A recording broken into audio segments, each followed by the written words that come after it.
दोस्तों पिछले वीडियो में हमने डेट और उससे नुकसान होने के बारे में बात करी थी, जो कि टोटल मनी मेकओवर बुक का पार्ट फर्स्ट था, जिसका लिंक मैंने डिस्क्रिप्शन में दे दिया है। दोस्तों अगर आपने वो वीडियो नहीं देखी है तो उसे भी जरूर देखें। दोस्तों इस पार्ट में हम जानेंगे कि कैसे हम कुछ बेबी स्टेप्स फॉलो करके कर्जे से मुक्त जिंदगी जी सकते हैं और फाइनेंशियली फ्री हो सकते हैं। तो मिली एक अमेरिकन कपल वॉल्टर स्टेफनी से, जो कि इस बारे में बात कर रहे हैं कि उनकी लाइफ किस डायरेक्शन में जा रही है। उन्हें मनी मैनेजमेंट के बारे में कुछ भी पता नहीं है और वो दोनों इस बात से भी अनजान है कि डेट के कारण उन पे कितना फाइनेंशियली बोझ बढ़ता जा रहा है। लेकिन अच्छी बात दोनों की ये है कि दोनों ही बदलाव चाहते हैं। दोस्तों फिर एक दिन वॉल्टर और स्टेफनी को द देव रामसी के शो के बारे में पता चलता है, जो कि एक अमेरिकन शो है। दोनों की लाइफ इस शो को देखने के बाद ही बदलना शुरू होती है। उन्होंने सबसे पहले साथ मिलकर एक बजट तैयार किया, फिर उन्होंने इमरजेंसी के लिए और अपने लोन चुकाने के लिए पैसे सेव करना शुरू किया। इमरजेंसी सेव करना और लोन चुकाना बहुत ही मुश्किल था, लेकिन उन्होंने कर दिखाया। दोनों अब काफी खुश थे क्योंकि उन्होंने काफी पैसा बचा लिया था। अगर उनके पास इमरजेंसी के लिए पैसे ना होते पर अभी तक उनके ऊपर लोन का भार होता और उनके पास शांत होकर अगले स्टेप के बारे में सोचने का समय भी नहीं होता, क्योंकि थोड़े समय बाद ही वॉल्टर की जॉब चली गई थी। तो दोस्तों बेबी स्टेप नंबर 1 यही है कि जितनी जल्दी हो सके इमरजेंसी के लिए फंड सेव करो। कम से कम $1000 यानी 80,000 रुपीज सेव करने चाहिए। लेकिन दोस्तों इस जर्नी में आपको 2 मेजर रुकावटें भी फेस करनी पड़ सकती है, जिनकी जानकारी भी आपको होना जरूरी है। पहली रुकावट है मनी मैनेजमेंट। हम पैदाइशी अनपढ़ पैदा होते हैं और हमें आइडिया भी नहीं होता कि हमें पढ़ना लिखना कैसे है, ड्राइव कैसे करना है, वगैरह वगैरह। हम ये सब चीजें बड़े होते होते सीखते हैं। जैसे पढ़ना लिखना जरूरी है, वैसे ही फाइनेंस को मैनेज करना भी जरूरी है। ये चीजें हमें स्कूल में नहीं सिखाई जाती। हमें स्कूल में ये सिखाया जाता है कि हम पैसे कैसे कमाएं, लेकिन उसे कमाने के बाद ये आइडिया नहीं होता कि उसे मैनेज कैसे करें। दोस्तों दूसरी रुकावट है कीपिंग अप विद द जोन्सेस। दूसरे शब्दों में हम इसे समझे कि हम हमेशा दूसरों को इम्प्रेस करना चाहते हैं। हम उन चीजों को खरीदना जरूरी समझते हैं जिसे देखकर लोग हमें पैसे वाला समझें, भले ही हमें उस चीज की बिल्कुल भी जरूरत ना हो। जैसे कि देव रामसी जब मिलीनियर थे, उन्होंने एक जैगुआर कार खरीदी, लेकिन फिर उन्हें एक नुकसान हुआ और वो बैंकक्रप्ट हो गए। ऐसे में लॉजिकल चीजें तो यही होती है कि वो अपनी कार बेच देते, लेकिन उन्होंने ऐसा नहीं किया। उन्हें अपनी एक इमेज मेंटेन करनी थी जैगुआर रखकर, लेकिन उनके पास उसकी मेंटेनेंस के भी पैसे नहीं थे। देव जैगुआर को रख पाए इसलिए उन्होंने एक लोन ले लिया, लेकिन जैसे जैसे समय बीतता गया जैगुआर की हालत खराब होती गई, क्योंकि उनके पास उसे ठीक कराने के भी पैसे नहीं थे। इतना कुछ होने के बाद भी देव जैगुआर को बेचने के लिए मान ही नहीं रहे थे, लेकिन जब बैंक ने देव को मजबूर किया तब जाके उन्होंने जैगुआर को बेचा। दोस्तों अक्सर इस तरह का एटीट्यूड इंसान को मुसीबत में डाल सकता है। जब आपके पास खाने तक के पैसे ना हो तब भी अमीर होने की इमेज मेंटेन करना बहुत भारी पड़ सकता है। दोस्तों दोनों रुकावटों को जब आप पार कर लेंगे तब फर्स्ट बेबी स्टेप से आगे बढ़ जाएंगे। The debt snowball. दोस्तों जब एक बर्फ के गोले को पहाड़ से नीचे लुढ़काया जाए तो नीचे चलते रोल के साथ और बर्फ को चिपकाते हुए चलता है, और जैसे वो आगे बढ़ता है उसका साइज भी बड़ा होता जाता है और फाइनल पॉइंट पे पहुंचने तक वो बड़े साइज का स्नोबॉल बन जाता है। दोस्तों इसे ही कहते हैं द स्नोबॉल इफेक्ट। जब हम छोटी चीजों से शुरुआत करते हैं और फिर ऐसे ही छोटी से बड़ी और फिर उससे भी बड़ी चीजें करते जाते हैं, तो जो सबसे बड़ी चीज होती है उसे भी आसानी से कर पाते हैं। दोस्तों अब हम इस स्नोबॉल इफेक्ट को अपने लोन चुकाने के लिए इस्तेमाल करेंगे। कैसे? दोस्तों सबसे पहले अपने सभी लोन की एक लिस्ट बनाओ, छोटे बड़े सभी लोन की, बस होम लोन को छोड़ के।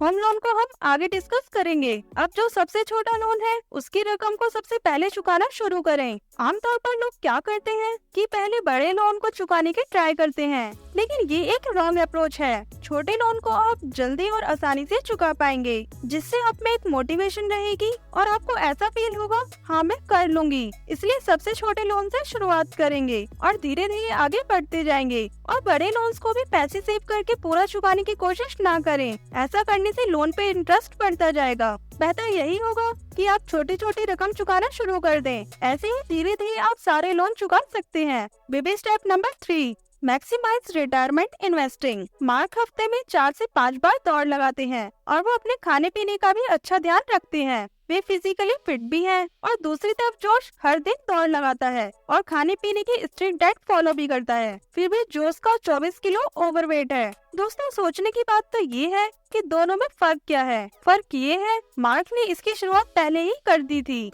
मार्क उनमें से आधी चीजें नहीं करते जो जोश करता है, लेकिन स्टिल मार्क जोश से फिजिकली बेहतर है क्योंकि मार्क उसे मेंटेन कर रहे हैं जो उन्होंने पहले ही हासिल कर लिया है। दोस्तों, पैसों के साथ भी यही बात है। शुरुआत की मेहनत मुश्किल लगती है, लेकिन एक बार आप वो पा लेते हैं जो आप चाहते हैं, उसके बाद लाइफ बहुत आसान हो जाती है क्योंकि आगे सिर्फ आपको वो लाइफ स्टाइल मेंटेन करना होता है जिसे आपने अपनी मेहनत से कमाया है। इसलिए आपको फाइनेंशियली फिट होने की जरूरत है और इसके लिए आप जितना जल्दी शुरुआत करें उतना ही अच्छा होगा। आपको अपनी इनकम में से 15% रिटायरमेंट के लिए सेव करना चाहिए। चाहे कुछ भी हो जाए, हमें ये करना ही होगा। रिटायरमेंट का मतलब ये नहीं होता कि आपके पास काफी पैसा जमा हो गया है तो आप सभी कामकाज छोड़ देंगे। इसका मतलब ये है कि आपने इतने पैसे कमा लिए हैं कि आपको पैसे कमाने की जरूरत नहीं है और अब आप सिर्फ वही काम करेंगे जिसे आप पसंद करते हैं, जिसको करके आप एंजॉय करते हैं और अब आप अपनी लाइफ मजे से जिएंगे। एग्जाम्पल, जिम एक 62 साल के आदमी है जो शुरुआत से ही एक गरीब घर में पले बड़े हैं जहाँ सारा खर्चा उनकी दादी करती थी। दादी ने जिम को शुरुआत से ही सिखाया कि उन्हें शुरुआत से ही पैसे बचाने चाहिए। जिम की इनकम ज्यादा नहीं थी, लेकिन फिर भी वो हर महीने 10% अपने रिटायरमेंट के लिए बचाते थे। लेकिन जब वो 58 साल के हुए तब उनके पास $1 मिलियन से भी ज्यादा की सेविंग थी। उनके पास बस एक सिंपल सी वर्कशॉप है जिसे उन्होंने खुद बनाया है और उन्हें उसमें वक्त बिताना अच्छा लगता है। अब वे अक्सर अपनी वाइफ के साथ महीने भर के लंबे छुट्टियों के लिए भी जाते हैं। लेकिन दोस्तों, आप सबके मन में एक बात जरूर आई होगी कि 58 साल की एज में रिटायर होके क्या फायदा, क्योंकि जिस एज में हम सबसे ज्यादा एंजॉय करते हैं यानी कि यंग एज में, वो तो चली गई। दोस्तों, आपकी इस सोच में काफी फर्क है, लेकिन एक बार अपने आसपास नजर घुमा कर देखें। कितने ऐसे लोग हैं जो 58 साल तो क्या 60 इवन 65 साल की उम्र में भी घिस रहे हैं और वो ऐसे ही घिसते रहेंगे जब तक वो जिंदा रहेंगे। इसलिए शायद जिम लेट रिटायर हुए हैं, फिर भी वो एक एवरेज पर्सन से ज्यादा प्रिविलेज्ड है। Baby step number 4, college funding. दोस्तों, आज आप शायद अनमैरिड हो, लेकिन आगे चल के आप शादी करेंगे और जाहिर सी बात है आपके बच्चे भी होंगे और बच्चों के साथ खर्चे भी आएंगे, पालन पोषण का खर्चा और सबसे बड़ा खर्चा उनके स्टडी का। बच्चों को कॉलेज भेजना भी जरूरी है, लेकिन इतना भी नहीं कि आप अपने सभी फाइनेंशियल प्लान्स को इसके लिए छोड़ दें और कर्जे में डूब जाएं। कॉलेज का पहला रूल है कि आप कैश में पेमेंट करें। दूसरा रूल ये है कि आप जरूरत के जितना कैश या कोई स्कॉलरशिप मौजूद है सिर्फ और सिर्फ आप तभी अपने बच्चों को कॉलेज में पढ़ा सकते हैं, नहीं तो ज्यादा बेहतर यही होगा कि आप उन्हें कोई इम्पोर्टेंट स्किल सिखाने के लिए प्रेरित करें। एक बहुत ही ज्यादा सुनाई देने वाला मिथ ये है कि डिग्री लेने के लिए आपको लोन लेना चाहिए। ये सच नहीं है और समझदारी के साथ सेव करके बच्चों के कॉलेज का खर्चा निकाल सकते हैं। आइए जरा इसे डिटेल में समझते हैं। मान लीजिए आपके बच्चे के पैदा होने के समय आप 50,000 या इतना भी नहीं 40,000 की सैलरी लेते हैं, जो ईयरली 4,80,000 रुपीज होंगे। अब इसमें से आप 80,000 रूपए सेव करना शुरू कर दें। अपने बच्चों के बर्थ से 18 साल तक होने तक सेव करते रहें। जब तक उनके कॉलेज जाने का टाइम आएगा तब तक आप 14.5 लाख रुपए सेव कर चुके होंगे, जो कि इतना अमाउंट है कि आपका बच्चा किसी भी अच्छे कॉलेज से ग्रेजुएट हो सकता है। दोस्तों, जैसे जैसे आप वीडियो में आगे बढ़ रहे हैं वैसे वैसे आप एक फाइनेंशियली फिट पर्सन बनते जा रहे हैं। ये वीडियो आपके लिए एक रोड मैप की तरह काम कर सकता है और आप रास्ता भटकने से बच सकते हैं। ये छोटा सा रिमाइंडर इसलिए ताकि आप इस वीडियो को छोड़ के कुछ फालतू चीजें देखना शुरू ना कर दें। दोस्तों, वीडियो पर बने रहो। अभी आगे लेस 2 पॉइंट्स बाकी हैं, उन्हें जरूर देखें, उन्हें मिस ना करें। बेबी स्टेप नंबर 5, अपने होम लोन को पे ऑफ करें। दोस्तों, अभी तक आपने अपने सभी छोटे बड़े लोन भर दिए हैं, अब जो बचा है वो है आपका होम मॉर्गेज। होम लोन के बारे में हम एक अलग पॉइंट में इसलिए बात कर रहे हैं क्योंकि होम लोन बहुत ही बड़ा होता है और लंबे समय के लिए लिया जाता है। होम लोन को चुकाने का एक बेहतरीन तरीका है जिसे हम एक एग्जाम्पल में साथ समझेंगे। माइक ने $2.5 लाख का एक घर खरीदा जिसकी उसने $25,000 डाउन पेमेंट की। अब उसे 7% पर $2,25,000 की और पेमेंट करनी है और माइक चूज करता है 30 साल के ऊपर पे करना, तो उसे हर महीने $1,349 पे करने होंगे, जिससे कि वो टोटल अमाउंट पे करेगा। 30 साल में बनेगा $4,85,636। वहीं अगर वो चूज करता है 15 साल में देना तो उसे हर महीने $1,899 देने होंगे। जिसका 15 साल का टोटल होगा $3,41,762। तो दोस्तों आप साफ साफ देख सकते हैं कैसे $550 एक्स्ट्रा पे करने से माइक को टोटल $1,43,874 तक की बचत होगी। दोस्तों इससे हमें ये सीखना चाहिए कि अपनी लोन की किस्तों का अमाउंट हमें ज्यादा भरने से कतराना नहीं चाहिए, चाहे वो एक्स्ट्रा रकम थोड़े ही क्यों ना हो, लेकिन लंबी रेस में ये बहुत काम आ सकती है। Baby step number 6, build best like crazy. दोस्तों इतना सब करने के बाद आप टॉप 2% में आ गए होंगे। आप डेट फ्री हैं, आपने अपने घर के पैसे भर दिए हैं, कार की कोई पेमेंट पेंडिंग नहीं है, अपने बच्चों के कॉलेज और रिटायरमेंट के लिए भी आपने पैसे बचा लिए हैं और आपके पास इमरजेंसी फंड भी है। बहुत अच्छे, लेकिन आपको ये भी याद रखना होगा कि ये टोटल मनी मेकओवर आपने शुरू क्यों किया था?